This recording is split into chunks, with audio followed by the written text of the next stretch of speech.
সংবাদ সবাইকে স্বাগত জানাচ্ছি। আমি ফিরোজ তোহা। শুরুতেই সংবাদ শিরোনাম। শুরুতেই জানাবো এই মুহূর্তে হাতে পাওয়া সর্বশেষ গুরুত্বপূর্ণ সংবাদ। বিএনপির মহাসচিব মির্জা ফখরুল ইসলাম বলেছেন, আমরা ঐক্যমতের কথা বলি, মুক্তিযুদ্ধের চেতনার কথা বলি, কিন্তু সেই চেতনার এখন লেশমাত্র অবশিষ্ট নেই, যার জন্য জাফরুল্লাহ চৌধুরী লড়াই করেছিলেন। এবারে জানাবো দলীয় চেয়ারপারসন খালেদা জিয়া সহ নেতাকর্মীদের মুক্তির দাবিতে আগামী শুক্রবার সমাবেশ ও মিছিল করবে বিএনপি। এদিন বেলা 2:30টায় রাজধানীর নয়াপল্টনে বিএনপির কেন্দ্রীয় কার্যালয়ের সামনে ঢাকা মহানগর দক্ষিণ বিএনপির উদ্যোগে সমাবেশ হবে। জানাবো জাতীয়তাবাদী আইনজীবী ফোরাম থেকে ব্যারিস্টার খোকনকে অব্যাহতি।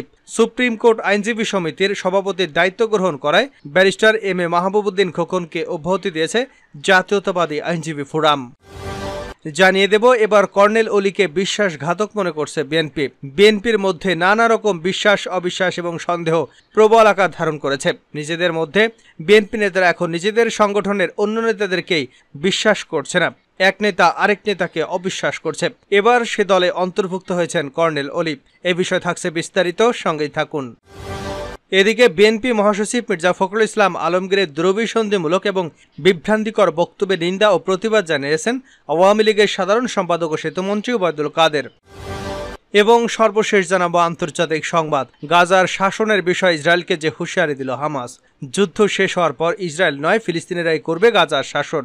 গাজা প্রশাসনের জন্য একটি জাতীয় ঐক্য সরকার গঠনের আহ্বান জানিয়েছেন ফিলিস্তিনের সশস্ত্র গোষ্ঠী হামাসের প্রধান নেতা ইসমাইল হানিয়া। এতক্ষণ শিরোনাম শুনছিলেন, এবার বিস্তারিত। প্রিয় দর্শক, আপনি যদি এই চ্যানেলে নতুন হয়ে থাকেন, ভিডিওটি দেখতে দেখতে চ্যানেলটি সাবস্ক্রাইব করে আমাদের সঙ্গেই থাকুন। আর এই ভিডিও সম্পর্কে আপনি আপনার মূল্যবান মতামতটি কমেন্ট বক্সে জানিয়ে দিন। আর হ্যাঁ প্রিয় দর্শক, জানিয়ে দিন ভিডিওটি কোথা থেকে দেখছেন। মুক্তিযুদ্ধের চেতনা লেশমাত্র অবশিষ্ট নেই মির্জা ফখরুল।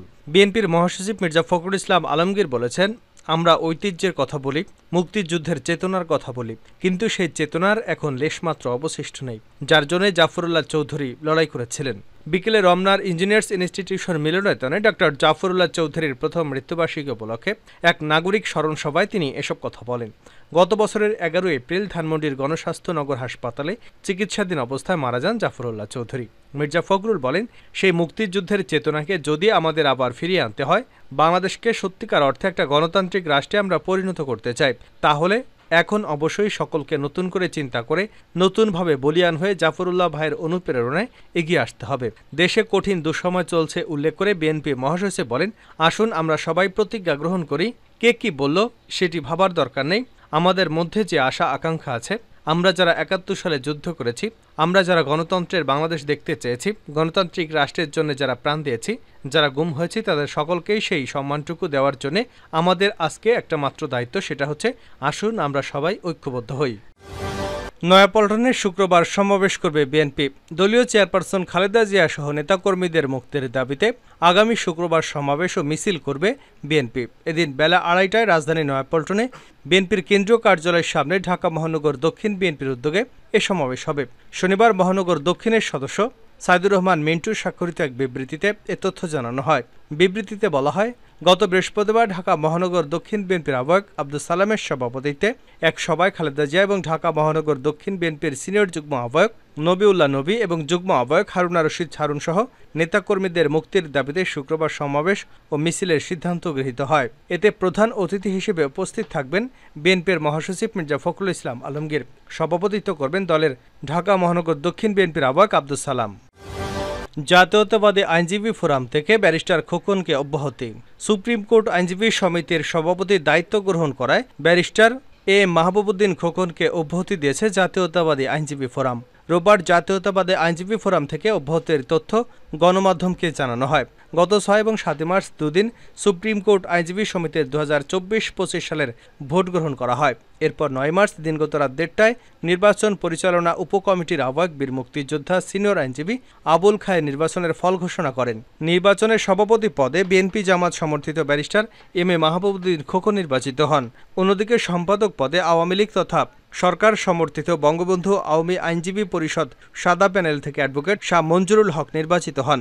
নির্বাচনের সম্পাদক, 2 সহ-সভাপতি ও 2 সহ-সাধারণ সম্পাদক, কোষাধ্যক্ষ এবং সদস্য পদে আওয়ামী লীগ সমর্থিত বঙ্গবন্ধু আওয়ামী আইনজীবী পরিষদ তথা সাদা প্যানেলে 10 জন প্রার্থী বিজয়ী হয়। অন্যদিকে সভাপতি সহ 3টি সদস্য সহ 4 পদে বিএনপি জামাত সমর্থিত জাতীয়বাদী আইনজীবী নীল প্যানেল প্রার্থী বিজয়ী হয়। ফলাফল ঘোষণার পর ব্যারিস্টার এম এ মাহবুবউদ্দিন খোকনকে সভাপতির দায়িত্ব না নেওয়ার আহ্বান জানায় জাতীয়তাবাদী আইনজীবী ফোরাম। গত 27 মার্চ ফোরামের কেন্দ্রীয় কমিটির সভাপতি, সিনিয়র আইনজীবী ও সাবেক অ্যাটর্নি জেনারেল এজে মোহাম্মদ আলী ও মহাসচিব ব্যারিস্টার কায়সার কামাল সই করা চিঠিতে এই আহ্বান জানানো হয়। দলীয় ফোরামের সিদ্ধান্ত উপেক্ষা করে 4 এপ্রিল সুপ্রিম কোর্ট বার নির্বাচনে বিএনপি জামাতপন্থী জাতীয়তাবাদী আইনজীবী ফোরামের নীল প্যানেল থেকে সভাপতি পদে নির্বাচিত barrister M A Mahbubuddin Khokon দায়িত্ব গ্রহণ করেন। তবে এই প্যানেল থেকে জয়ী নির্বাচিত অন্য 3 সদস্য দায়িত্ব গ্রহণ করেননি। এবার কর্নেল ওলিকে বিশ্বাসঘাতক মনে করছে বিএনপি। বিএনপির মধ্যে নানা রকম অবিশ্বাস এবং সন্দেহ প্রবল আকার ধারণ করেছে। বিএনপি নেতারা এখন নিজেদের সংগঠনের অন্য নেতাকে বিশ্বাস করছেন না, এক নেতা আরেক নেতাকে অবিশ্বাস করছেন।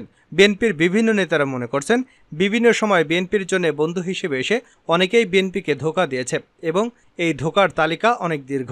বিএনপির মধ্য থেকে অনেকেই বিএনপির বন্ধু সেজেছেন, শুভাকাঙ্ক্ষী হয়েছেন, কিন্তু পরবর্তীতে এই সম্পর্ককে কাজে লাগিয়ে তারা সরকারের সঙ্গে গোপন আঁতাত করেছে, এমন অভিযোগও বিএনপির নেতৃবৃন্দের পক্ষ থেকে হরহামেশাই করা হয়।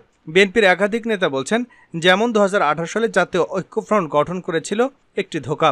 সেই সময় ডক্টর কামাল হোসেন আওয়ামী লীগের পক্ষ থেকে এসে বিএনপিকে ধোঁকা দিয়ে গেছে। শুধু তাই নয়, বিএনপির অনেক নেতাই মনে করেন তাদের প্রতিষ্ঠাকালীন মহাসচিব অধ্যাপক বদরুদ্দোজা চৌধুরীও ছিলেন সরকারের এজেন্ট এবং বিএনপিকে বিভক্ত করার মিশন নিয়ে তিনি এসেছিলেন। এখনও বিএনপি যাদের সাথে যুগপৎ আন্দোলন করছে সেই সমস্ত দলের অনেক নেতাকেই বিএনপি নেতারা সন্দেহ প্রকাশ করে আসছে।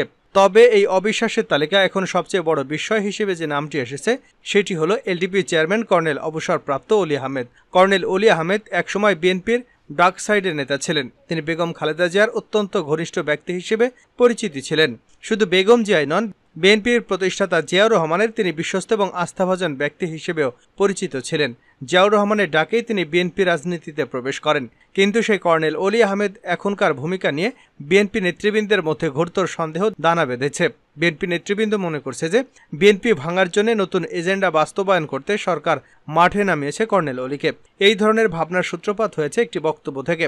কর্নেল অলি আহমেদের নেতৃত্বাধীন এলডিপি ঈদ পুনর্মিলনী অনুষ্ঠানের আয়োজন করেছিল। সেই অনুষ্ঠানে কর্নেল অলি আহমেদ বেগম খালেদা জিয়ার সম্পর্কে যে বক্তব্য করেছেন তাতে বিএনপি নেতৃবৃন্দ বিস্মিত।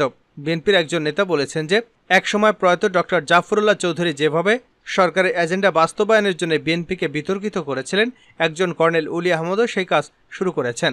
কর্নেল অলি আহমেদ ঈদ পুনর্মিলনী অনুষ্ঠানে বলেছেন, বেগম খালেদা জিয়া একজন মুক্তিযোদ্ধা এবং তার যে অসুস্থতা তার জন্য তাকে মুক্তি দেওয়া প্রয়োজন। উন্নত চিকিৎসার জন্য বিদেশে যাওয়ার অনুমতি দেওয়ার জন্য তিনি সরকারের প্রতি আহ্বান জানান। আর এজন্য যদি সরকারের কোনো আলাপ আলোচনা করতে হয় সেই আলাপ আলোচনায় যেতেও প্রস্তুত বলে দাবি করেন সাবেক এই বিএনপি নেতা। এই বক্তব্যটি বিএনপির মধ্যে বিস্ফোরণ সৃষ্টি করেছে। বিএনপির স্থায়ী কমিটির একজন সদস্য বলেন, কর্নেল অলি আহমেদ বেগম খালেদা জিয়াকে নিয়ে সরকারের সঙ্গে দর কষাকষি বা আলোচনায় যাবার কে? তিনি তো বিএনপির কোনো নেতা নন।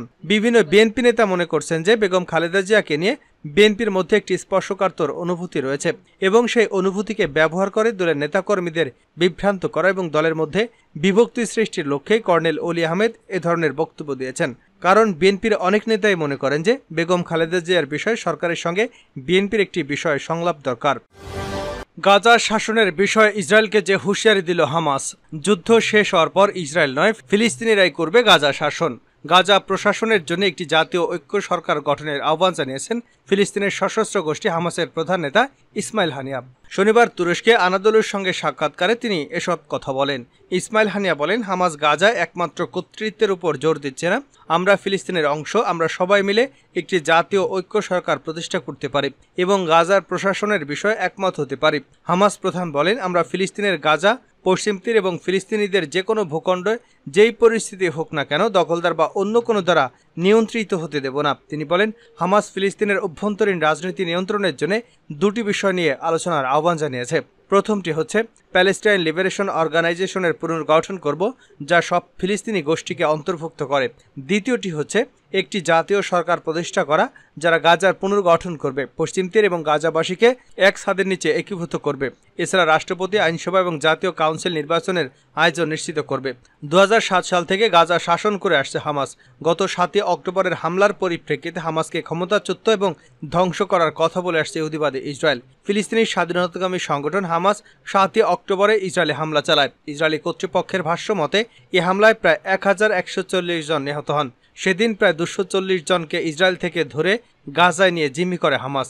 জবাবে 7 অক্টোবর থেকে অবরুদ্ধ গাজায় নির্বিচার হামলা শুরু করে ইসরায়েল। ইসরায়েলের হামলায় এখন পর্যন্ত 34,000 জনেরও বেশি ফিলিস্তিনি নিহত হয়েছেন। নিহতদের মধ্যে বেশি নারী ও শিশু। এছাড়া আহত হয়েছেন আরও অন্তত 72,000-এরও বেশি ফিলিস্তিনি।